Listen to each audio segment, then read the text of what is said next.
ಎಲ್ರಿಗೂ ನಮಸ್ಕಾರ. ನಾನು ನಿಮ್ಮ ದಿವ್ಯಾ ಜಯಾನಂದ್. ನಾನಿವತ್ತು ಬಂದಿರೋದು ಪರಶುರಾಮನು ಮೋಕ್ಷ ಕೊಟ್ಟ 7 ಪುಣ್ಯಕ್ಷೇತ್ರಗಳಲ್ಲಿ ಒಂದಾದ ಕೊಲ್ಲೂರು ಶ್ರೀ ಮೂಕಾಂಬಿಕಾ ದೇವಸ್ಥಾನಕ್ಕೆ.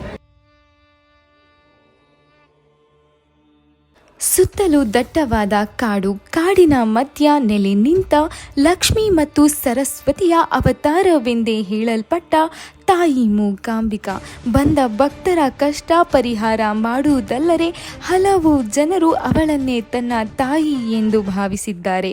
ಕೊಡಚಾದ್ರಿ ಶಿಖರದ ತಪ್ಪಲು ಪ್ರದೇಶದಲ್ಲಿ ನೆಲೆಗೊಂಡ ಈ ದೇವಸ್ಥಾನವೇ ಶ್ರೀ ಕ್ಷೇತ್ರ ಕೊಲ್ಲೂರು ಮೂಕಾಂಬಿಕಾ ದೇವಸ್ಥಾನ. ಕೊಲ್ಲೂರು ಶ್ರೀ ಕ್ಷೇತ್ರ ಮೂಕಾಂಬಿಕೆ ದೇವಸ್ಥಾನವು ಪ್ರತಿ ವರ್ಷವೂ ಲಕ್ಷಗಟ್ಟಲೆ ಭಕ್ತಾದಿಗಳನ್ನು ಆಕರ್ಷಿಸುತ್ತದೆ.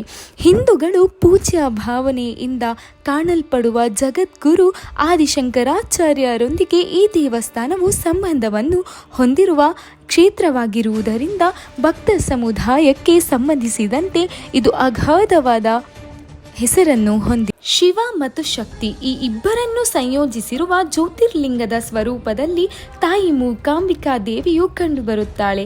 ಶ್ರೀಚಕ್ರದ ಮೇಲೆ ಸ್ಥಾಪಿಸಲಾಗಿರುವ ದೇವತೆಯು ಪಂಚಲೋಹದ ವಿಗ್ರಹವನ್ನು ಆದಿಶಂಕರಾಚಾರ್ಯರು ಈ ಸ್ಥಳಕ್ಕೆ ತಾವು ಭೇಟಿ ನೀಡಿದ ಸಂದರ್ಭದಲ್ಲಿ ಪ್ರತಿಷ್ಠಾಪಿಸಿದರು ಎಂದು ಹೇಳಲಾಗುತ್ತದೆ. ದೇವತೆಯ ಮೂಲ ಸ್ಥಳವು ಕೊಡಚಾದ್ರಿ ಶಿಖರ ತುದಿಯ ಮೇಲಿದೆ ಎಂಬುದಾಗಿಯೂ ಮತ್ತು ಕೊಡಚಾದ್ರಿಯಲ್ಲಿ ಸಂಪೂರ್ಣವಾಗಿ ಚಾರಣ ಮಾಡಿಕೊಂಡು ಮೂಲ ಸ್ಥಳವನ್ನು ತಲುಪುವುದು ಸಾಮಾನ್ಯ ಜನರಿಗೆ ಅತ್ಯಂತ ಕಷ್ಟಕರವಾದುದರಿಂದ ಶಂಕರಾಚಾರ್ಯರು ದೇವಸ್ಥಾನವನ್ನು ಕೊಲ್ಲೂರಿನಲ್ಲಿ ಪುನರ್ಸ್ಥಾಪಿಸಿದರು ಎಂದು ಕೂಡ ಹೇಳಲಾಗುತ್ತದೆ. ಹಾಗೆ ಇಲ್ಲಿ ಪಂಚಮುಖಿ ಗಣೇಶನ ಒಂದು ಮನಮೋಹಕ ಶಿಲ್ಪವಿರುವುದನ್ನು ಕೂಡ ನಾವು ಕಾಣಬಹುದು. ಕರ್ನಾಟಕದಲ್ಲಿನ ಪರಶುರಾಮ ಕ್ಷೇತ್ರದ ಸಪ್ತಮುಕ್ತಿ ಸ್ಥಳದ ತೀರ್ಥಯಾತ್ರಾ ಕ್ಷೇತ್ರಗಳಲ್ಲಿ ಕೊಲ್ಲೂರು ಶ್ರೀ ಮೂಕಾಂಬಿಕಾ ದೇವಸ್ಥಾನವು ಕೂಡ ಒಂದಾಗಿದೆ.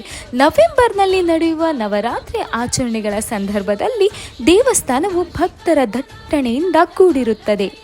ಹಾಗೆ ನವರಾತ್ರಿ ಉತ್ಸವ ಕೊನೆಯ ದಿನದಂದು ಇಲ್ಲಿನ ಸರಸ್ವತಿ ಮಂಟಪದಲ್ಲಿ ಪುಟ್ಟ ಮಕ್ಕಳಿಗೆ ಅವರದೇ ಮಾತೃಭಾಷೆಯ ವರ್ಣಮಾಲೆಯ ಅಕ್ಷರಗಳಲ್ಲಿ ದೀಕ್ಷೆ ಅಥವಾ ಉಪದೇಶವನ್ನು ನೀಡಲಾಗುತ್ತದೆ ಮತ್ತು ಇದು ವಿದ್ಯಾರಂಭದ ದ್ಯೋತಕವಾಗಿರುತ್ತದೆ. ಅದೇನೇ ಇದ್ದರೂ ಈ ದೇವಸ್ಥಾನದಲ್ಲಿ ಯಾವುದೇ ಸೂಕ್ತವಾದ ದಿನದಂದು ವಿದ್ಯಾರಂಭದ ಕೈಂಕರ್ಯವನ್ನು ನಡೆಸಬಹುದಾಗಿದೆ. ಪ್ರತಿ ದಿನದ ಮಧ್ಯಾಹ್ನದ ಅವಧಿ ಮತ್ತು ಸಾಯಂಕಾಲಗಳಲ್ಲಿ ಇಲ್ಲಿ ಭಕ್ತರಿಗೆ ಅನ್ನದಾನವೂ ಕೂಡ ಇದ್ದೇ ಇರುತ್ತದೆ. ದಟ್ಟವಾಗಿರುವ ನಿತ್ಯ ಹರಿದ್ವರ್ಣದ ಕಾಡಿನಿಂದ ಮತ್ತು ಅಡಿಕೆ ತೋಟಗಳನ್ನು ಹೊಂದಿರುವ ಇತರ ಪುಟ್ಟ ಹಳ್ಳಿಗಳಿಂದ ಕೊಲ್ಲೂರು ಹಳ್ಳಿಯು ಸುತ್ತುವರಿಯಲ್ಪಟ್ಟಿದೆ. ಕೊಡಚಾದ್ರಿ ಶಿಖರದೊಂದಿಗೆ ಪಶ್ಚಿಮ ಘಟ್ಟಗಳ ಇತರ ಶಿಖರಗಳು ಕೂಡ ಸೇರಿಕೊಂಡು ದೇವಸ್ಥಾನದಿಂದ ಒಂದು ಸುಂದರ ನೋಟವನ್ನು ನೀಡುತ್ತದೆ. ಇಲ್ಲಿನ ಕಾಡು ಯಾವಾಗಲೂ ಹಸಿರಿನಿಂದ ಕಂಗೊಳಿಸುತ್ತಿರುತ್ತದೆ ಮತ್ತು ಇದು ಹಲವಾರು ಕಾಡು ಪ್ರಾಣಿಗಳ ಹಾಗೂ ಪಕ್ಷಿಗಳಿಗೆ ಆಶ್ರಯವನ್ನು ಕೂಡ ನೀಡಿದೆ. ಇಲ್ಲಿ ಅಪರೂಪದ ಸಸ್ಯಗಳನ್ನು ಸಹ ನಾವು ನೋಡಬಹುದು.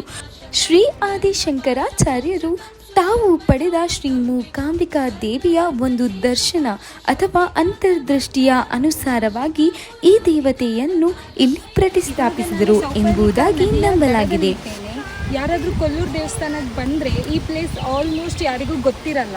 ಆಗ ಗೊತ್ತಿಲ್ಲದೆ ಇರೋರು ಬಂದು ವಿಸಿಟ್ ಮಾಡ್ಕೊಂಡು ಹೋಗ್ಬೋದು. ಆ್ಯಂಡ್ ಇಲ್ಲಿ ಬೇಕಿದ್ರೆ ನೀವು ಸ್ನಾನ ಮಾಡಿ ಆದಮೇಲೆ ದೇವಸ್ಥಾನಕ್ಕೂ ಹೋಗ್ಬೋದು. ಮೂಕಾಂಬಿಕಾ ದೇವಿಯ ಪವಿತ್ರ ಸ್ಥಳದಲ್ಲಿ ಹರಿಯುವ 2 ನದಿಗಳಾದ ಅಗ್ನಿತೀರ್ಥ ಮತ್ತು ಸೌಪರ್ಣಿಕಾ ಕೊಡಚಾದ್ರಿ ಬೆಟ್ಟಗಳಿಂದ ಉದ್ಭವವಾಗುತ್ತದೆ. ತಂಪಾದ ನೀರಿನ ಪುಟ್ಟ ಚಿಲುಮೆಯು ಕಾಲಭೈರವ ಮತ್ತು ಉಮಾ ಮಹೇಶ್ವರ ದೇವಸ್ಥಾನಗಳ ನಡುವೆ ನೆಲೆಗೊಂಡಿದ್ದು ಇದೇ ಸೌಪರ್ಣಿಕಾ ನದಿಯ ಉಗಮ ಸ್ಥಾನವಾಗಿದೆ.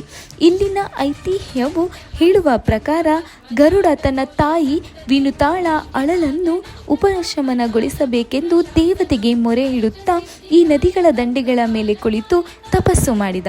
ದೇವತೆಯು ಅವನ ಮುಂದೆ ಪ್ರತ್ಯಕ್ಷಳಾದಾಗ ಈ ನದಿಯನ್ನು ಇನ್ನು ಮುಂದೆ ನನ್ನ ಹೆಸರಿನಿಂದ ಅಂದರೆ ಸುಪರ್ಣ ಅಂದರೆ ಗರುಡಕ್ಕೆ ಇರುವ ಇನ್ನೊಂದು ಹೆಸರು ಈ ಹೆಸರಿನೊಂದಿಗೆ ನನ್ನನ್ನು ಕರೆಯಬೇಕು ಎಂಬುದಾಗಿ ಅವನು ಪ್ರಾರ್ಥಿಸಿದ.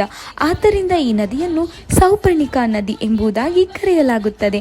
ಆತ ತಪಸ್ಸಿಗೆ ಕುಳಿತುಕೊಂಡಿದ್ದ ಎಂದು ಹೇಳಲಾಗುವ ತಾಣದಲ್ಲಿ ಈಗಲೂ ಒಂದು ಪುಟ್ಟ ಗವಿ ಇದ್ದು ಅದನ್ನು ಗರುಡನ ಗವಿ ಎಂದೇ ಕರೆಯಲಾಗುತ್ತದೆ. ವಿಷ್ಣುವಿನ 10 ಅವತಾರಗಳ ಪೈಕಿ ಪರಶುರಾಮನದು 6ನೆಯ ಅವತಾರವಾಗಿತ್ತು. ಪರಶು ಎಂಬ ಪದವು ಸಂಸ್ಕೃತದಲ್ಲಿ ಕೊಡಲಿ ಎಂದು ಅರ್ಥವನ್ನು ನೀಡುತ್ತದೆ. ವನದುರ್ಗ ಗಡಿ ಮಾಧ್ಯಮ ಅಂತ ಏನು ಹರಕೆ ಇದ್ದರೂ ಬಿಡ್ಬೋದು. ತೊಟ್ಟಲು ಕೊಡ್ತಾರೆ, ಗಂಟೆ ಸಿಂಗಾರ್ತಾನೆ ಇವು ಏನಾದ್ರು ಇದ್ದರೆ ದೇವರ ಹತ್ರ ಹೂ ಕೊಟ್ಟು ದೇವರ ಪ್ರಾರ್ಥನೆ ಮಾಡ್ತಾರೆ. ಅವ್ರು ಇಲ್ಲಿ ಪ್ರತಿಷ್ಠಾಪನೆ ಮಾಡಿರೋದು ಆಗುತ್ತೆ. ಮೊದಲಿಂದ ಇದ್ದಿದ್ದಾರೆ. ಮೊದಲಿಂದ.